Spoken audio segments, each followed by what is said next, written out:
அனைவருக்கும் மாலை வணக்கம். இன்று காண இருக்கும் கதையின் தலைப்பு சிறுமியின் பொறுமையும் நற்பண்பும். என்ன குழந்தைகளே, கதைக்குள்ளே செல்லலாமா? ஒரு ஊரில் தொடர்ந்து சில ஆண்டுகளாக மழை பெய்யவே இல்லை. அந்த ஊரில் கடும் பஞ்சம் நிலவியது. மக்கள் பசியால் வாடினார்கள். நல்ல உள்ளம் படைத்த செல்வர் ஒருவரிடம் அந்த ஊர் மக்கள் ஒன்று கூடி வந்தனர். ஐயா, பெரியவர்களாகிய நாங்கள் எப்படியோ பசியை பொறுத்து கொள்கிறோம். சிறுவர்கள், குழந்தைகள் என்ன செய்வார்கள்? நீங்கள் தான் ஏதாவது உதவி புரிய வேண்டும் என வேண்டினார்கள்.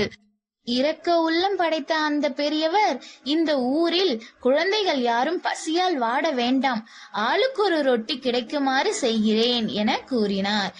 என் வீட்டிற்கு வந்து எடுத்து செல்லுங்கள் என்றார். மாளிகை திரும்பிய பெரியவர் தன் வேலைக்காரனை அழைத்தார். இந்த ஊரில் உள்ள குழந்தைகளின் எண்ணிக்கையை கணக்கெடுத்துக்கொள். ஆளுக்கு ஒரு ரொட்டி கிடைக்க வேண்டும். கூடவும் கூடாது, குறையவும் கூடாது என்று கட்டளையிட்டார். வேலைக்காரனும் அப்படியே ஆகட்டும் ஐயா என்று கூறினார். வேலைக்காரன் அனைவருக்கும் ரொட்டி வாங்கி கொண்டு வந்து மாளிகை வாசலில் குழந்தைகளின் வரவுக்காக காத்திருந்தான். சிறிது நேரத்தில் ஊரில் உள்ள குழந்தைகள் அனைவரும் வேலைக்காரனை சூழ்ந்து கொண்டு பெரிய ரொட்டியை எடுப்பதில் குழந்தைகள் ஒவ்வொருவரும் போட்டி போட்டனர். ஒரே ஒரு சிறுமி மட்டும் அமைதியாக இருந்தால். எல்லோரும் எடுத்து சென்றது போக மிஞ்சி இருந்த ஒரு சிறிய துண்டை எடுத்தாள்.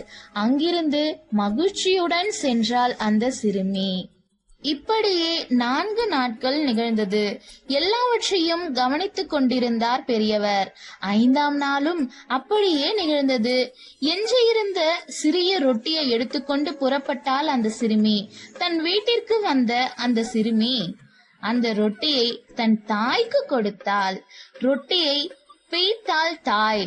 அதிலிருந்து ஒரு தங்க காசு கீழே விழுந்தது. அந்த தங்க காசை எடுத்துக்கொண்டு சிறுமி பெரியவரின் வீட்டிற்கு ஓடி வந்தாள். ஐயா, இது உங்கள் தங்க காசு. ரொட்டிக்குள் இருந்தது, பெற்றுக்கொள்ளுங்கள் என்றாள் அந்த சிறுமி. சிறுமியே, உன் பொறுமைக்கும் நற்பண்புக்கும் நான் அளித்த பரிசே இந்த தங்க காசு.